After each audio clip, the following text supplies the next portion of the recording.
How a YouTube prank killed Kim Jong-un's brother. A new day, a new twist in the saga surrounding the death of Kim Jong-nam. Investigators in Malaysia have arrested a suspected female secret agent in this James Bond-style hit. One of the suspects, an Indonesian woman, told police she thought she was taking part in a harmless prank as part of a reality TV show. If convicted, the two women may pay with their lives. Well, one thing is clear, this is one of the most bizarre murder plots in decades. In 2017, two women were facing the death penalty because they pulled a prank on some random guy. But it turns out their prank was actually part of a James Bond-style assassination, and the women had no clue that they just committed the worst crime. This is the bizarre story of how a YouTube prank killed Kim Jong-un's brother. I'm Visual Venture, and I hope you guys have an amazing day. The prank of a lifetime. In 2017, two young women, CT and Don, were offered what seemed like the opportunity of a lifetime, a chance to become celebrities. All they had to do was star on a prank show that would be aired on YouTube and TV. Gitu lucu-lucuan gimana ya, terkenal kayak boom prank. Jadi saya juga mikirnya, oh ya udahlah gitu. To these young women, it was a dream come true. They were going to be paid $100 to $150 per prank, meaning if they pranked 10 people a day, they could make $1,000 to $1,500 daily. Not many YouTube channels can afford to pay that much. The way CT and Don got hired was pretty strange. There was no interview, no application, no nothing. Before this job came up, CT and Don didn't even live in the same country. CT was in Malaysia working part-time as a masseuse in a spa, but the spa wasn't exactly what it seemed. Let's just say it offered extra services. One night, CT met a man at a bar who called himself James. After chatting for a while, he offered her a spot in a new reality show where she'd play pranks on random strangers. Meanwhile, the second woman, Don, was working as an escort thousands of miles away in Hanoi, Vietnam. She met another man who called himself Mr. Y, also at a bar. Soon enough, he offered her the chance to be on the same prank show. CT and Don didn't know each other and lived in different countries, but they were both thinking the same thing. This job wasn't just about the money or fame for them. They spent years doing whatever they could to survive, often in ways they weren't proud of. But now they finally found a job they'd feel proud to tell their families about. However, this dream job was about to become a nightmare because James and Mr. Y weren't talent scouts or content creators. They were actually hitmen from North Korea. As you know, North Korea is one of the most oppressive countries in the world, run by a ruthless dictator, Kim Jong-un. He rules with an iron fist, jailing citizens over things as simple as wearing jeans, watching foreign TV shows, and having the wrong hairstyle. Sometimes he even sends assassins to other countries to hunt down and eliminate people he considers enemies. And these North Korean spies, James and Mr. Y, were on a mission to carry out their next hit on behalf of the dictator. But they needed to make sure that this particular hit couldn't be traced back to North Korea. So they came up with a plan. They trick everyone else into doing the dirty work for them. That's where CT and Don came in. They were young, naive, and struggling to make a better life for themselves. In other words, they were perfect victims. James and Mr. Y made an offer too tempting to pass up, offering the women fame, fortune, and a chance to escape their tough lives. The spies promised to fly CT and Don around the world, pulling pranks in famous cities like Macau and America. But there was one catch. They needed to pull one big prank at an airport. That prank was special, and if it went well, it would make them stars. To prepare, CT and Don had to practice the pranks to make sure they'd be perfect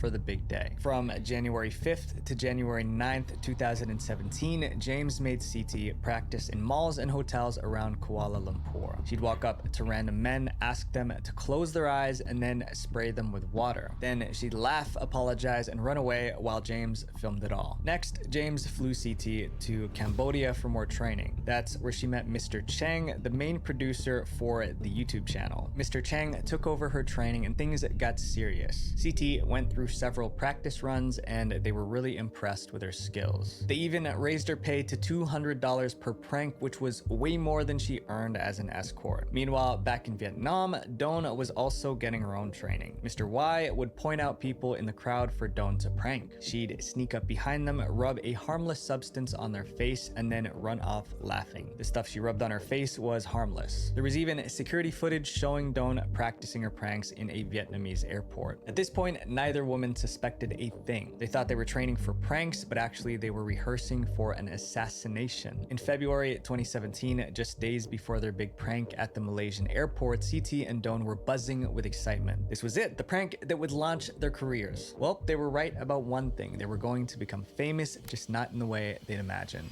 Play the damn video. I know, but I got like...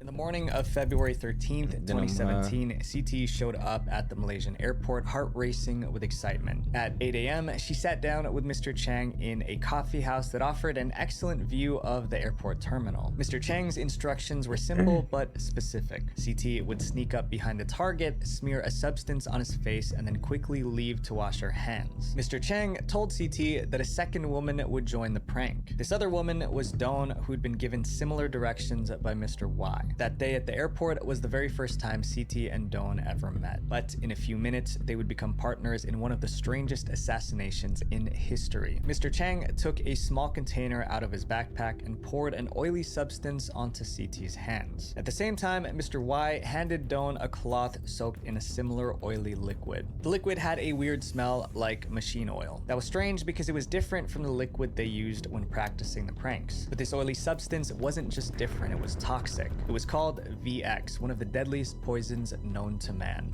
So what exactly? Imagine if she would have accidentally touched her face after she did that little prank or something, bro. The people that set them up, Mr. Y, he had them do it in paint for a reason. Put the paint for a reason so they wouldn't touch their hands off repetition. Is VX. It is the most powerful nerve agent ever created. VX is classified as a weapon of mass destruction and spread around the world. Just 30 micrograms, which is less than a grain of sugar, can be fatal. It attacks the nervous system, disrupting signals between nerves and muscles. At first, VX causes drowsiness, headaches, and nausea. Within minutes, those symptoms turn into full body paralysis and then death. If VX is so dangerous, why didn't it make CT and Dawn sick? Well, it's made up of two separate components. As long as the two parts are separate, they're harmless. But when those two parts are mixed together, they turn into a deadly substance. Since CT and Dawn each had only one part of the substance on their hands, they were completely safe. But if everything went according to plan, both parts of the VX would be on their target's face in just a few minutes. As they sat there waiting to pull off the prank, they were buzzing with excitement. They had no clue that they were about to end someone's life. The North Korean spies chose Malaysia for a reason. It was one of the few countries where North Korea could enter without a visa. This relaxed travel policy, meant to boost tourism, gave the agents the freedom to move without raising suspicion. He had them go execute the hit in a whole another country, bro. The real Four motherfucking North Korean hitman. agents arrived at the Kuala Lumpur International Airport to oversee the assassination. They blended into the crowd, posing as ordinary tourists and businessmen. As CT, Dawn, and Mr. Chang waited, their target arrived at the airport. Mr. Chang pointed him out. He was a middle-aged man in a gray blazer carrying a dark backpack and checking in under the name Kim Chol. As CT and Dawn watched their target stroll through the airport, they had no idea he was more than just an ordinary businessman. In reality, he was Kim Jong-nam, the older brother of North Korea's dictator. But why would the dictator send hitmen to eliminate his own brother? Kim Jong-un's brother, Kim Jong-nam, was once set to be the next leader of North Korea. As the oldest son of the former dictator, Kim Jong-nam was raised like a prince. But when he turned 30, he did something that embarrassed his entire country. He was arrested trying to enter Japan with a fake passport so he could visit Disneyland Japan.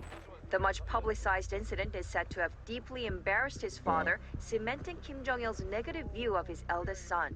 The scandal cost Kim Jong-nam his spot as the heir. Instead, his younger brother Kim Jong-un was made next in line to rule the country. Because of this, Kim Jong-nam moved to Macau in China. But although he was far away, he lived in constant fear. Kim Jong-nam's worries began after his father passed and his younger brother Kim Jong-un took over as North Korea's Korea's supreme leader. The two brothers did not get along, and Kim Jong-nam often gave interviews criticizing his brother's harsh rule. Things escalated when rumors spread that Kim Jong-nam was selling North Korean secrets to the CIA. That's when the dictator Kim Jong-un decided to silence his older brother for good. This brings us back to February 13th, 2017, when Kim Jong-nam arrived at Kuala Lumpur International Airport. In the crowded airport, he felt safe. He had no idea that he was walking right into a trap: the assassination.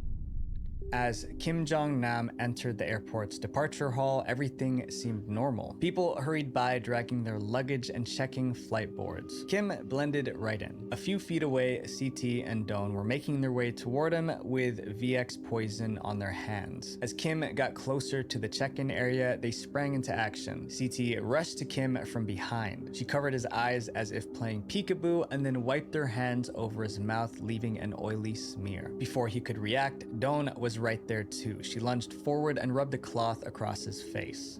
He's approached by this woman at the airport, and as you can see, a second woman there is lunging from behind. She has a cloth and holds it over his face. Remember, VX is made of two separate components that are harmless on their own. CT and Don each carried one part which kept them safe. But once both parts mixed on Kim Jong-nam's face, the VX became toxic. The whole attack took just seconds. CT and Don hurried off in opposite directions, leaving Kim standing alone with the oily stuff on his face. At least 6 CCTV cameras captured the incident. Within moments, Kim realized something was seriously wrong. His vision started to blur and his skin felt hot. He stumbled toward the airport clinic, desperate for help. Kim was rushed into an ambulance, but it was too late. He never made it to the hospital. It was obvious that this was an assassination. In the days after the incident, everything was a big mystery. The victim's passport identified him as Kim Chol from North Korea. When North Korea was informed about his demise, they confirmed that Kim Chol was his real name and insisted on getting his body back right away without an autopsy. But Malaysian authorities were suspicious. Why was North Korea so eager to claim the body to avoid an autopsy? Malaysia refused to return the body without running a few tests. After a series of DNA tests, the truth was revealed. Kim Chol was actually Kim Jong-nam, the half-brother of North Korean Supreme Leader Kim Jong-un. These new details are disturbing, to say the least.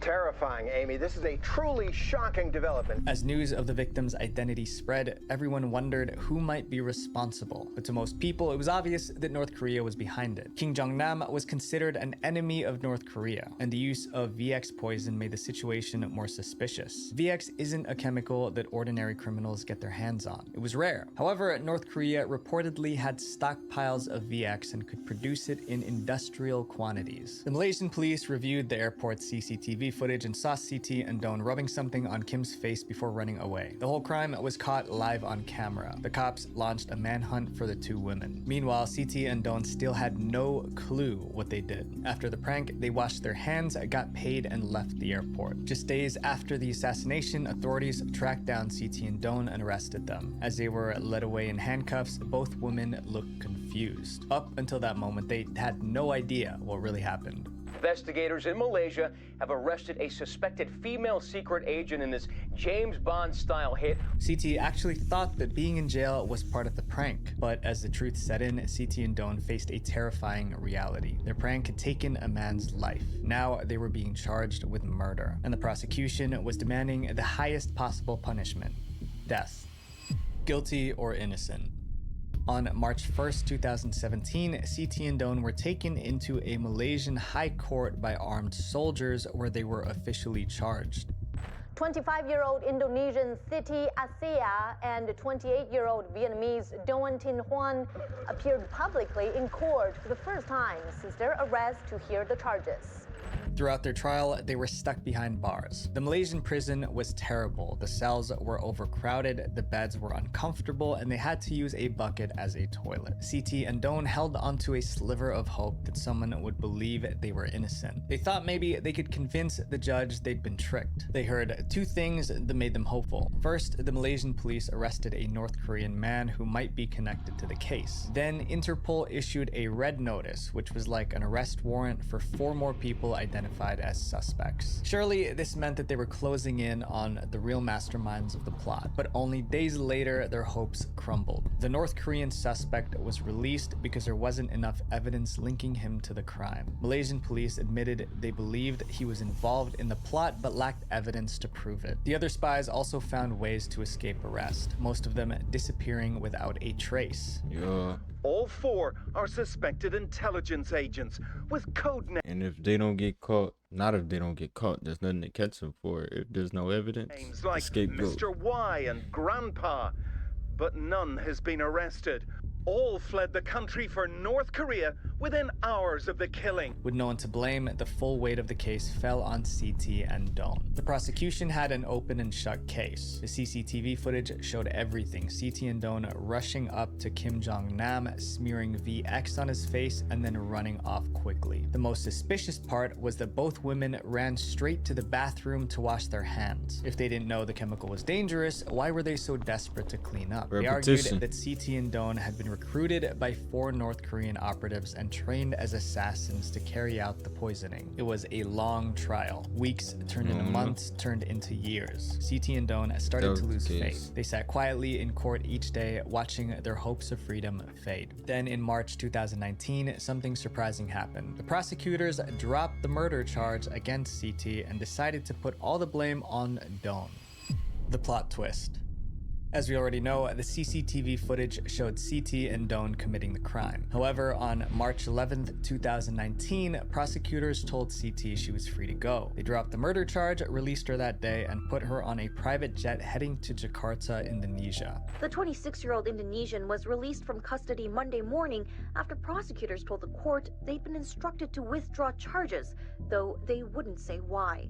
Speaking to reporters, tears in her eyes, CT said, "I'm very happy. I didn't expect my release. This is my day of freedom." They didn't give an official reason for letting her go, but there's a likely explanation. Although the assassination happened in Malaysia, CT and Dong weren't Malaysian citizens. Dong was from Vietnam and CT was from Indonesia. Behind the scenes, the Indonesian government was pushing hard for release. Top officials, including the president, made countless calls to Malaysian leaders, pressuring them to free CT because she'd been tricked. They even hinted that if CT stays in prison, it might... But that's why he got 2 people from 2 different countries, and once the 2 different countries realized they was innocent and caught in another countries, they just caught us straight. Just deport them, bring it back to us. We'll decide, and they're not going to do nothing crazy. Strain relations between Indonesia and Malaysia. Eventually, Malaysia gave in to the pressure and sent CT back to Indonesia. For Dong, though, things were very different. Being from Vietnam, she didn't have Indonesia's help. Even after CT was released, the court wouldn't drop the charges against Dong. Her lawyers argued that it was unfair, but nothing changed. Dong was left to face the trial alone. The stress took a toll on her. She lost weight, couldn't sleep, and often broke down in tears. Without CT there, she felt completely alone. Then they sacrificed her health. And on April 1st, 2019, things took a sudden turn. Prosecutors offered Dong a reduced charge for voluntary causing injury with a dangerous weapon. It wasn't total freedom, but it meant a lot less prison time and, most importantly, no death penalty. Dong pleaded guilty and her sentence was announced: 3 years and 4 months. But with good behavior and 2 years in jail, Dong was finally free. Now, the 2 innocent women are back home trying to piece their lives back together. CT and Dong's story is a reminder of how easily people can be manipulated. In the pursuit of a better life, they were used in a way they could have never imagined. My friends, if something looks too good to be true, it probably is. Visual Venture. Real W video.